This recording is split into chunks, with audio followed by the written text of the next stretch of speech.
bonsoir à tous et bienvenue pour cette nouvelle édition du JT d'ici TV. Au programme ce soir, les deux rapaces de Gap, Lucas Savoie et Étienne Capineau, se confient pour la première fois sur d'ici TV. Les deux amis ont été victimes d'un terrible accident de la circulation sur l'autoroute A51 il y a 2 mois maintenant. Mais aujourd'hui, ils reprennent du poil de la bête. Le témoignage dans ce journal. Exploit réalisé à Tallard ce matin, le parachutiste Sébastien Carbillet a sauté ce matin par moins 25 degrés. Il s'est posé entre une voiture et un camion, les images au cours de cette édition. Et puis un coup dans l'eau, hier, lors d'une réunion entre Henri Savournin et les salariés de la station de Monclar. Ils se sont rencontrés pour trouver une solution à leur bras de fer. Au final, les salariés menacent toujours de déposer un préavis de grève. Mais pour l'heure, on passe à votre météo. Bonsoir et de ce bienvenue week-end. sur d'ici TV pour votre bulletin météo. On attaque ce journal avec ce chiffre, 13,5% des couples divorcent dans les Hautes-Alpes. Le département est dans le top 10 des départements où l'on divorce le plus. Bon d'accord, cette étude date de 2010, mais les chiffres actuels pour Gap ne sont pas fameux. On frôle les 40% de divorces par rapport au nombre de mariages pour cette année 2013. On vient de l'apprendre, un fait divers avec ce feu de chalet à côté de Savines-le-Lac. 20 pompiers sont sur place. Le chalet est situé dans le lotissement Saint-Ferréol. Apparemment, c'est un arc électrique qui aurait provoqué ce sinistre. Plus de détails sur d'ici.fm et dans nos prochaines éditions. La sérénité, qui est-ce qui l'a bousillé? Et ça, qui est-ce qui l'a écrit? Ce sont les mots d'Henri Savournin, maire de la station de Monclar, qui hier a brandi un tract qui a été écrit par les salariés de la station. Les salariés qui expliquent que des conventions collectives n'auraient pas été respectées depuis de nombreuses années. Faux, archi-faux, rétorque Henri Savournin. Reportage hier sur place, Olivier Milleville, Annick Berger. Établir de bonnes relations entre nous, mais ça pourra se faire que si on va un peu dans les deux sens, si on fait du gagnant-gagnant et non pas du perdant-perdant. Parce que là, on va dans le mur, on va droit dans le mur tous. Quoi. La sérénité, qu'est-ce qui l'a bousillé? Regardez. Un échange quelque peu tendu entre la mairie et les salariés de la station. La cause, ce tract que brandit monsieur le maire qui n'apprécie guère la méthode employée par les salariés pour se faire entendre. On a voulu distribuer ce tract uniquement pour informer la population qui était un peu épargnée de toute information depuis le début du conflit. 60 salariés sont venus à cette réunion publique organisée par Hervé Savournin, le maire de Monclar, assisté d'un avocat de Gap pour expliquer d'une manière précise que juridiquement et financièrement, il est nécessaire que les salariés acceptent de passer aux 35 heures. Le maire s'en prend à son directeur d'exploitation d'une manière virulente. Le budget, tu comprends que tu as 100 lieux des réalités. C'est navrant, on en parlera demain parce que c'est fini. On ne peut pas compter là-dessus. Un déficit de 170 000 € qui empêcherait de financer 5 heures supplémentaires par semaine. Une tradition vieille depuis des décennies à cette station. Les salariés ont du mal à avaler la pilule. Les gens voulaient une explication qui soit celle du maire et qui reconnaissent en tant que telle leurs revendications comme des revendications recevables, ce qui n'a pas été le cas. Parce qu'en fin de compte, il semblerait que tout soit progressivement évacué sous prétexte de difficultés financières. Mais les difficultés financières que peut éventuellement connaître la mairie sont récurrentes dans le paiement effectivement des échéances qui sont celles qu'elles sont, mais l'ensemble des salariés a aussi des échéances et des besoins matériaux. Donc il est évident que quand on se voit amputé de, 250 ou 300 € mensuels, on réagit. Et quand la réponse de la commune est on ne peut pas, donc on ne le fera pas, je pense que ce qui se produit est logique. Comment ne pas s'énerver quand il n'y a pas la possibilité de poursuivre à donner des heures supplémentaires alors que les avantages ont été supprimés et qu'en même temps, il me manque 170 000 pour boucler le budget. Il fallait bien que je les trouve quelque part.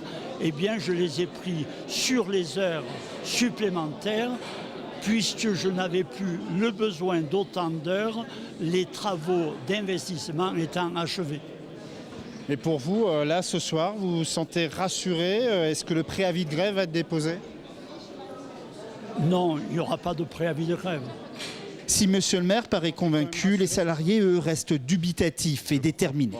Il y a eu un manque de dialogue Et malheureusement, je crois qu'aujourd'hui, on n'a pas réglé tous les problèmes. On a fait une proposition de négociation pour établir une certaine sérénité avant l'ouverture de la station, mais je ne suis pas sûr qu'on puisse y arriver. Il faudra encore discuter.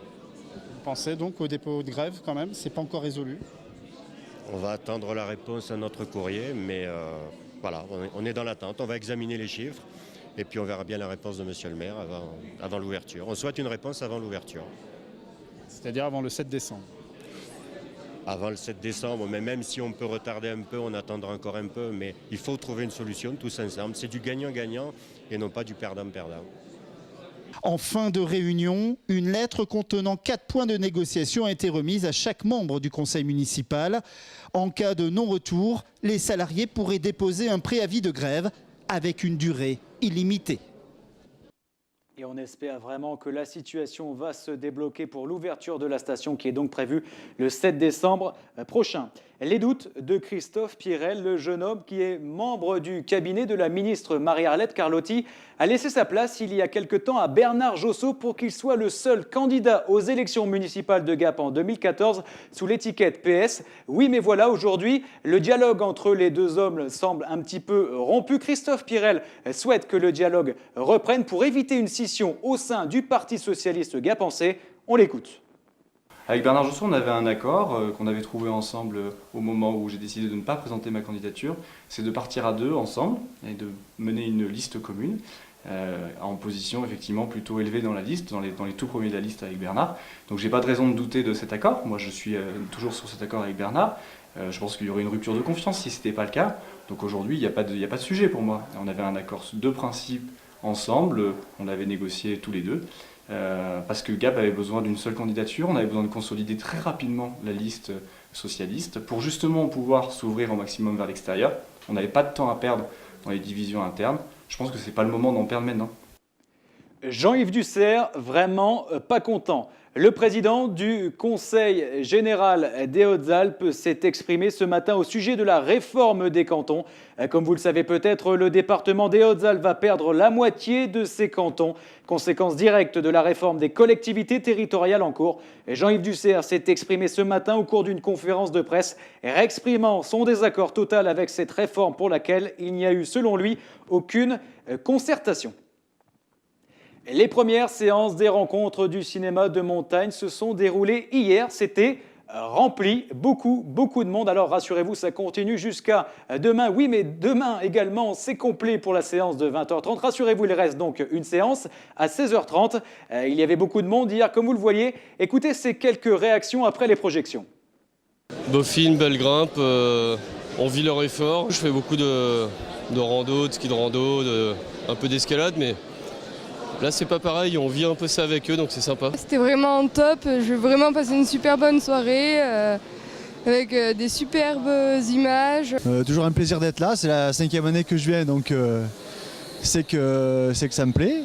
Voilà, toujours une bonne ambiance, avec de la camaraderie et puis des super films, avec de la bonne musique qui s'améliore d'année en année, donc vivement demain qu'on continue. De l'offre touristique en milieu rural au programme du 25e anniversaire du BTS Tourisme du lycée Honoré Roman à Embrun. Ce vendredi, plusieurs conférences sont animées la matinée autour de l'ensemble des acteurs touristiques des Hautes-Alpes. Antonin Gros est élève en 2e année au BTS Tourisme à Embrun. Pour lui, ruralité et tourisme sont liés. Écoutez-le. À la base, j'étais pas du tout parti pour faire du tourisme. J'étais dans le milieu agricole. Et j'aimais beaucoup le contact avec les gens, la promotion de certains territoires qui méritaient d'être connus. Et du coup, c'est pour ça que je suis venu à Embrun faire ce BTS. Le fait aussi de pouvoir être logé sur place dans un internat, ce qui est rare pour des formations de techniciens supérieurs. Donc tout ça, ça m'a conduit à venir sur Embrun pour après peut-être par la suite travailler dans la promotion de territoires touristiques ruraux, sur le développement durable, ce genre de choses. Hier, mercredi, justement, on avait le président de la FDSEA dans les Hautes-Alpes qui nous rappelait que agriculture et tourisme sont indissociables dans un territoire comme les Hautes-Alpes. Vous avez envie de mettre en valeur justement le monde agricole ? Oui, parce que je pense que déjà c'est un milieu qui est assez mis à part par le tourisme. C'est vrai qu'on parle beaucoup du tourisme de masse, que ce soit sur la Côte d'Azur ou dans les stations de ski, et on parle pas beaucoup de régions ou de départements qui sont oubliés et qui mériteraient d'être plus connus. Exploit réalisé. Ce matin, le champion de parachutisme, Sébastien Carbillet, a sauté depuis l'aérodrome de Gap-Talard, 1500 mètres d'altitude, moins 25 degrés.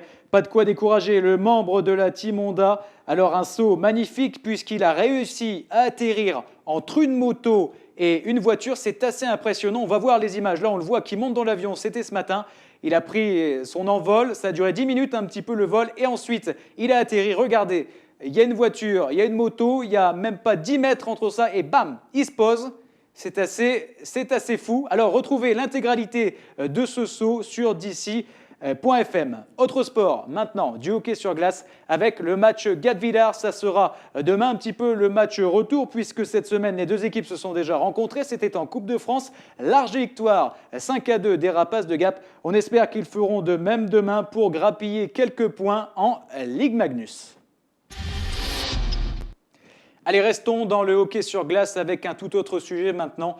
Lucas Savoie et Étienne Chiappino se confient pour la première fois ensemble sur DC TV. Vous le savez, il y a 2 mois maintenant, ils ont été victimes d'un terrible accident de la route sur l'autoroute A51. Ça a été dramatique, mais aujourd'hui, ils reprennent du poil de la bête et ils donnent rendez-vous à leurs supporters pour le début de la saison prochaine. Témoignage en images. Ça nous a beaucoup inquiétés, nous, les journalistes, mais pas seulement, parce que les journalistes sont fous. Les supporters des Rapaces, j'imagine ta famille, bien sûr, et tout ce qu'il y a eu autour de ça.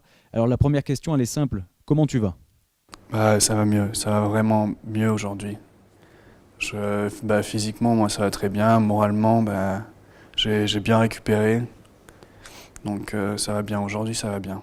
Qu'est-ce qui a été le plus dur à surmonter ? La douleur physique ou au contraire la douleur morale, le fait de te dire voilà ce qui vient de nous arriver avec mon pote, ça a été quand même un truc de fou, très grave et très compliqué à gérer. Non, c'est vraiment la douleur morale parce que physiquement j'ai eu 2 égratignures de rien du tout, un bleu au visage, donc c'est vraiment le moral, voilà. Comment tu vas, Lucas ? Je vais bien. Contrairement à ce qu'on pourrait penser, je ne me suis pas tout de suite soucié de mon cas. J'ai mis un peu de temps à émerger, à me rendre compte qu'il m'était vraiment arrivé quelque chose. Donc au final, j'ai pas vraiment eu le temps de m'inquiéter. Aujourd'hui, je suis pas encore rétabli, j'ai encore des choses qui doivent s'améliorer, mais ça va quand même un peu mieux. Qu'est-ce qui te reste à faire ? Quelques interventions chirurgicales ? Voilà, en fait, il me reste une opération à l'œil où j'ai mon orbite qui s'est cassée. Et donc début janvier, on va me remettre une orbite synthétique, qui va me permettre de revoir correctement. Et bien sûr qu'on sera là l'année prochaine pour supporter Lucas Savoie et Étienne Chiappino. L'actualité d'ici et maintenant terminée. Excellente soirée en notre compagnie.